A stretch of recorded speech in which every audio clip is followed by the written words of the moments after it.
So in this video, we're going to be talking about what happens in the Aegean world after the Persian invasions. And the main thing that happens is the establishment of the Delian League and what that means for the Greek relationship with Athens and each other. So, as mentioned in the previous discussion, the Battle of Salamis establishes Athens as a power amongst the Greeks.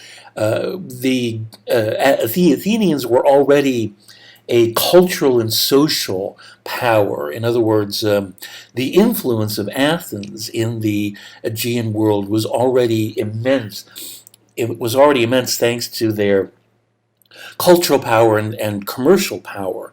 They had established themselves as a sort of a magnetic center that draws people of skills and talent to Athens, skills and talent in production, manufacture, in the making of things, including both finished goods for sale and people who were experts in masonry and carpentry, engineering, that kind of thing.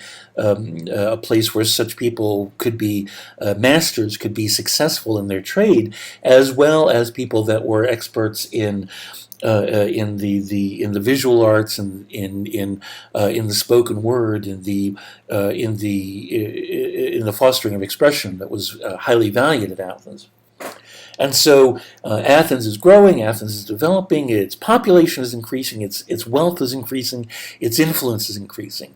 But, it took the Persian invasions for Athens to be able to establish itself as a military power and therefore an actual rival for Sparta in its leadership of the Greeks. Moreover, the Spartans were undermining their own position by demonstrating their unwillingness to use the Persian invasions as a jumping-off point to progress to take the attack to the Persians, which is what a large number of the Greek peoples wanted to do. For one thing, the Persian menace still hasn't evaporated. They're still right there. On the fringe of Greek territory. And for another thing, the Persians are still ruling over the Greek-speaking peoples of Western Anatolia. And so there's a powerful urge, once the Persians have been chased out of the Greek mainland and the Aegean, to push further and to free, to liberate the Greek peoples that are still under the Persian thumb. Naturally, the Greeks looked first to Sparta in order to engineer this. The Spartans are unwilling to engage in a aggressive war that would take place largely in Anatolia, far from Sparta, and with good reason. If the Spartan troops are away from home for a long period, then this is an open invitation to the much larger Helot population to rise up against the Spartans and create huge amounts of trouble at home. Moreover, the Spartans are trained to think of the defense of Sparta, to fight for Sparta as being the essence of their identity, and so. With Sparta not directly threatened by a Persian invasion, engaging in an offensive war in Asia is both unpalatable and not part of their what they're trained to desire to do, and they make plain their interest in fighting on behalf of Sparta, but not on behalf of the Greeks. In the years after the Persian invasions, they behave with great arrogance, and their scorn for the rest of the Greeks as being inferior to them as warriors is something that the Spartans cannot hide. And so the Spartan attitude, the Spartan inability to expand this war, to take the war to the Persians, leaves the rest of the Greeks disillusioned with the Spartans and allows them to turn to Athens. Moreover, the nature of the war that would take place against Persia would function very well if it were a naval war. In other words, the Greeks that are living under Persian rule are all living, on the fringe, on the coastline of Anatolia, and on the islands off the Anatolian coast, and so. To make war against the Persians using the sea, using the successfully proven fleet of the Athenians against the Persian fleet, which is something that the Persians are uncomfortable with. The Persians are not a naval power, that they have to borrow their naval capability from their own subjects in the Mediterranean coastline. The naval approach seems to be the way to go, and so the Greeks turn to Athens. Athens gladly puts together an alliance of the Greeks of the Aegean, most of whom are Eastern Greeks, Ionian Greeks like the Athenians, and this alliance is put together in order to create a combined armada that would be led by the Athenians, and that would be made up of contributions in ships and personnel from the other polis of the Aegean and the Greek East.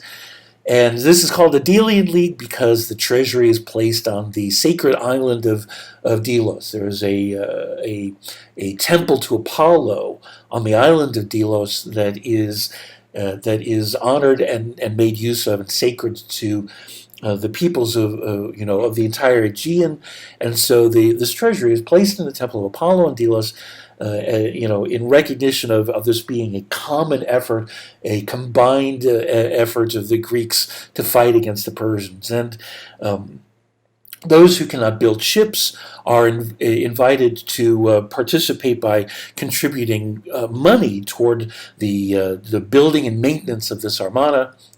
And the Delian League is successful. Within the next decade after the Persian invasions, the Delian League is able to wage a series of battles against the Persians that has the effect of freeing the Greek-speaking peoples of Anatolia. The Persians pull further back, and there's no indication whatsoever that the Persians are willing to engage themselves against the Greek menace in the Aegean. The Delian League proves itself.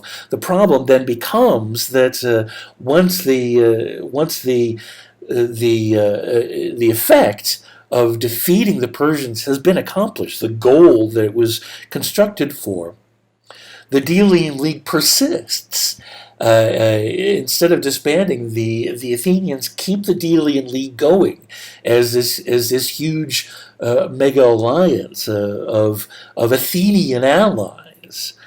That is the Athenians see as necessary because the stronger Athens becomes, the more Sparta and its allies, especially Corinth, start to see the Athenians as a threat to them, as the rivalry between Athens and Sparta comes to polarize the Greek world during the half century or so after the Persian invasions, and the more Athens holds on to its power, its influence, its sway with its allies in this formal body called the Delian League, the more concerned and antagonistic the Spartans and Corinthians and their allies become, the more divided the Greek world is, and more the Greek world is polarized. By the middle of the 5th century, this reaches the levels of a Cold War, in which throughout the Greek world, either you are friends with Athens or you are friends with Sparta. And so, as Athens holds on to this alliance, the Greek historians increasingly refer to it as an Athenian empire. And this is quite controversial. Even the term Athenian Empire is extremely controversial amongst Greek historians today, because there's intense disagreement about the extent to which Athens pursues dominion over the polis of the Aegean world. Remembering the fact that a polis, by definition, is politically independent and autonomous. The whole idea of an Athenian empire over other Greek cities should be something that is untenable and impossible. And so we need to look in detail at the reasons why one would say that Athens was an empire as opposed to being a hegemon, as opposed to gaining sort of leadership and preeminence amongst the free cities of the Greek world. But this is something that you need to decide for yourselves based on the evidence that you have at hand, because it is entirely a matter of informed opinion amongst those who have studied Athens and the Greeks. So one of the first primary elements of this is that Athens pursues a new form of colony called a clerichy. And the problem with the clerichy is, with colonies, colonies are established as essentially a new polis. They have ties to their mother city, but a Greek colony operates as an independent and free community that has a relationship of friendship and with the mother city, but is fundamentally on its own, fundamentally a new polis. A clerichy, however, is a colony that is not free. It's established by Athens, and the peoples that are settled there remain Athenian citizens. The trading that is done there is done on behalf of Athens. The land and property is still in the possession of Athens and Athenians. These clerichies become direct extensions of Athens and its power. And these clerichies are established in strategic locations, commercially strategic locations. These are not, military bases. These are economic bases designed to make Athens a commercial and economic monolith within the Greek world.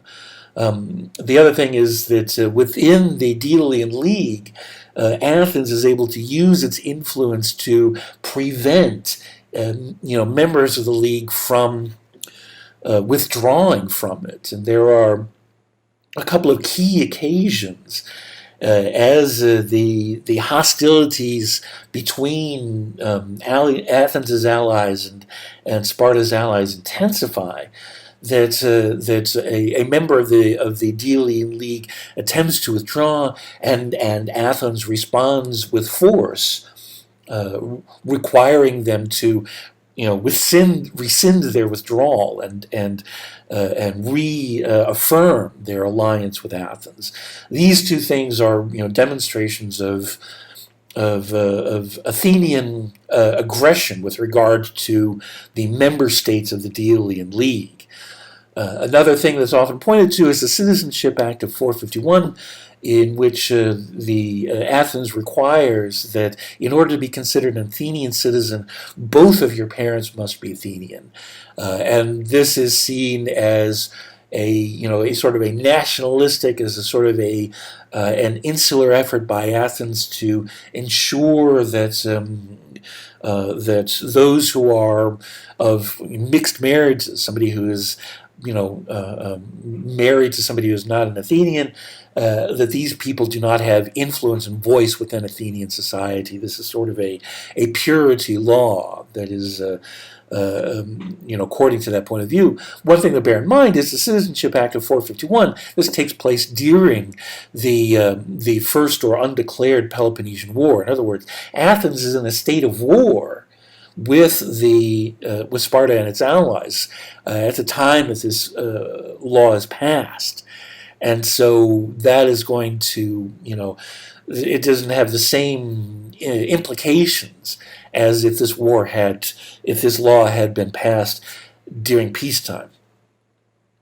The movement of the treasury is also viewed very hostilely toward Athens.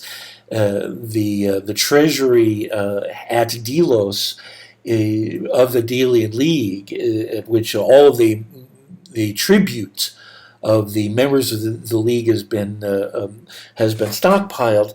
And bear in mind that by this point, fewer and fewer of the member states are being asked to build ships. They're being asked to give money instead. And so money, the tribute, is the chief form of membership of the Delian League. The treasury is moved during the 450s from Delos to Athens itself. And moreover, the money in the treasury is used for the glorification of Athens rather than for the building of ships, since at this point the building of ships to fight the Persians is no longer necessary. The Persians have already been defeated. And so this is used to indict the Athenians that they're interested in empire building, and they're misusing all this money that has been contributed by the members of the Delian League that are coerced into remaining members. One thing to bear in mind is that once again, this takes place in the 450s, in the middle of the war, the undeclared war with Sparta, and there is an extent to which the Athenian argument is that building up Athens and making it a better city, a stronger city, a more imposing city is better for everybody involved. In other words, the making Athens a truly magnificent city is beneficial to all of the Greeks, with reference to the barbarians, with reference to the Persians. It also fosters the Greek culture, which is centered on Athens at this time, and which will be of benefit to everybody that is participating with it through Athens' connections to the rest of the Greeks. And so this is the kind of argument that's made on the Athenian side of this equation. Another element of this is the coinage decree. The coinage decree the literature on this has always said that the coinage decree imposes on members of the Delian League that they should use Athenian currency, and so this was seen as Athenian interference in local affairs, and therefore Athenian imperialism. It should be noted, however, that recent scholarship has argued that the coinage decree says that member states of the Delian League should use Athenian coinage alongside local coinage. In other words, that a member of the Delian League should accept Athenian money in their trading ports alongside their local currency. In other words, the coinage decree does not replace local money with Athenian money. It simply says that members of this alliance should accept Athenian money in their marketplaces, which is actually fairly reasonable in some respects, which is actually an argument can be made that this helps to unify the economy of the Aegean and therefore makes the Aegean economy overall potentially stronger. In the same way, the Athenians attempt to standardize weights and measures throughout the Delian League, and this has a demonstrable effect in ensuring and smoothing out commerce within the Aegean world, simplifying trade and therefore improving the revenue of the commercial traders of the Aegean, not just the Athenians. And finally, the other point to be made is that arguments about Athenian despotism have a great deal to do with the climax of all of this, which is the Peloponnesian Wars. And the Peloponnesian Wars are told from the standpoint of the chronicler that tells this history, Thucydides. Thucydides has an agenda which he states, an argument that he's making in writing this history, that Athenian aggression and arrogance is to blame for this war. And the things that Athens suffers are of its own making as a result of its reaching too far and seeking to become too strong. This is the argument of Thucydides, and it colors everything that's said about everything that happens in the 5th century, everything that has to do with the Athenian alliance. But there is also a great deal of evidence in Thucydides itself, and we'll discuss this further, that the Peloponnesian War has as much to do with the divide between the demos and the aristoi throughout the Greek world as it does the arrogance of Athens. In other words, as the Peloponnesian War takes place, we find in polis after polis that the common people support democratic Athens. And, the aristoi, the nobility, tend to support conservative Sparta, which is ruled over by its warrior elite, and where the citizenship is restricted to the aristoi exclusively. The Peloponnesian War has a great deal to do with the tension between the masses of the citizen body, the many, and the Greek nobility, the aristoi, the few, all across the Greek world. And so accusations of Athenian despotism being made by the aristoi, who are the people that we tend to hear from in history, have a great deal to do with propaganda as much as anything else. So again, these are the things to bear in mind in assessing the Delian League and the events that build toward the Peloponnesian War, the fight between the allies of Athens and the allies of Sparta, and the way in which Athenian hegemony shapes itself and is understood to have been shaped by observers, is colored by the evidence that we have at hand. And more on this to come. For now, that's that.